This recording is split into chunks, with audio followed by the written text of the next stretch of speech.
What's your title?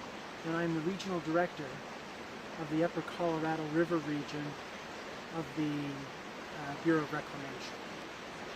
So tell me why there is concern about this spillway. Mother Nature's been good to us.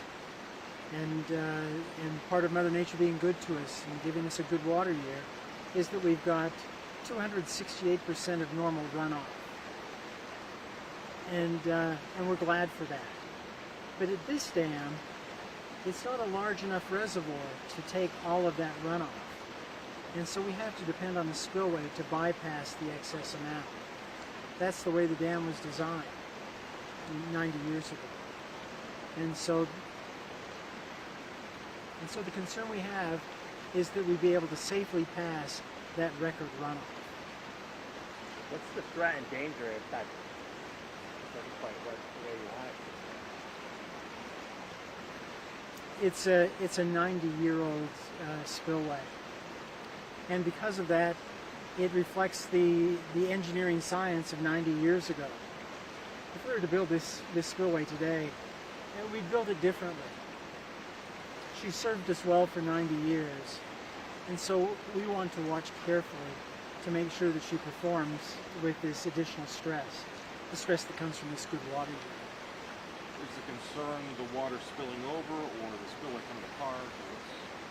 You know, the concern we have with this spillway is the concern we have with every spillway.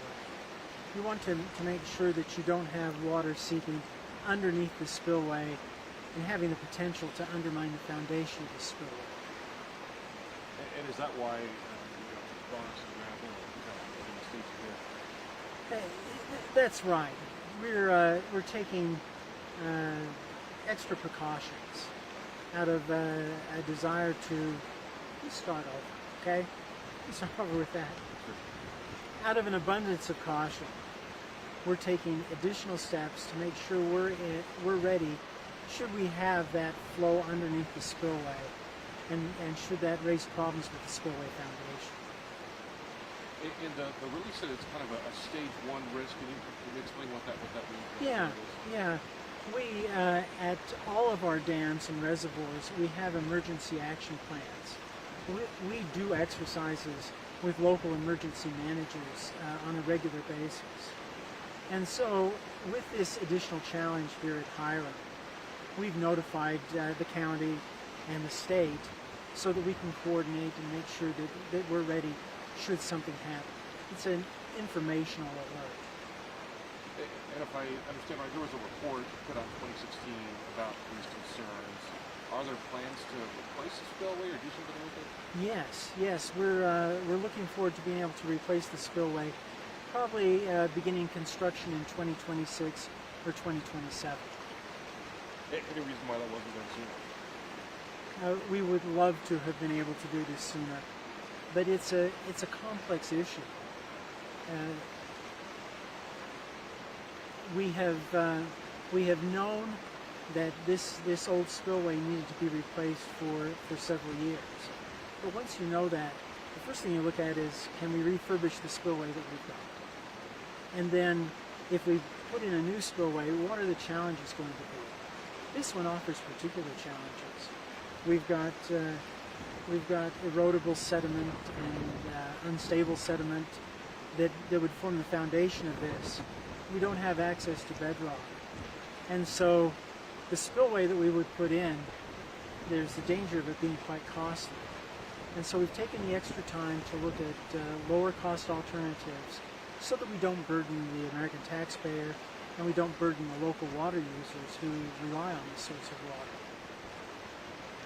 What will this, in the 90-year history, and maybe it's hard to say, but will this be kind of the highest flow that the spillway has seen?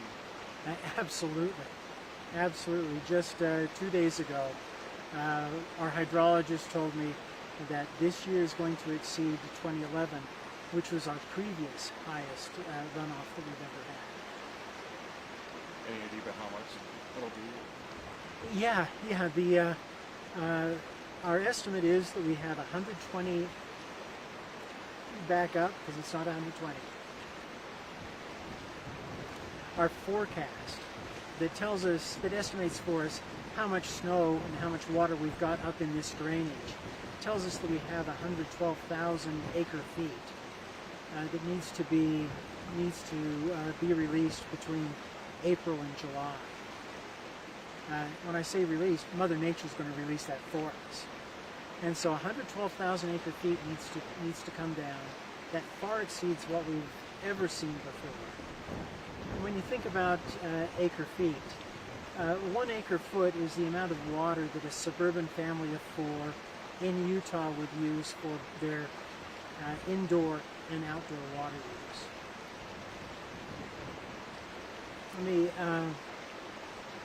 So we're going to have to deal with Mother Nature bringing down 112,000 acre feet. We've estimated as of this morning that about 1/5 of that has come down so far. So we've still got 80% that we need to deal with, and we anticipate that we'll be spilling here at Hyrum until the middle of June.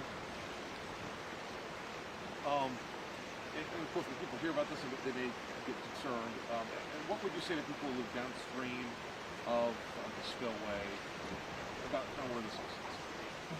If I lived right below the spillway, I'd look up at the heavy equipment and the rock that we're stockpiling, and I'd be reassured by that.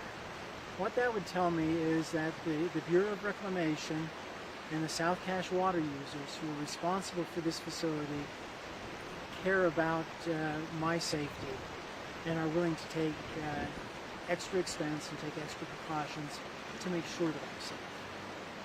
And maybe not to belabor that, but again, being stage 1, that just does that just kind of show that it's not, maybe it could be worse. It's not. Yeah, stage 1 is information. It's putting people on notice that we're aware of the potential risk and we're taking action in that regard. Anything else you got? I love my car analogy. Can I do my car analogy? Of course. This is built in 1935. If you had a car that was built in 1935, you wouldn't expect it to have seat belts or airbags or any of the automotive technology that we expect today. Well, if you have a 1935 car, you can buy a new car and get all of those things. When you've got a 1935 spillway, what you have to do is to retrofit it with the things that make it safe. And we have done that. Over the years, we have continued to make improvements. As recently as 2021,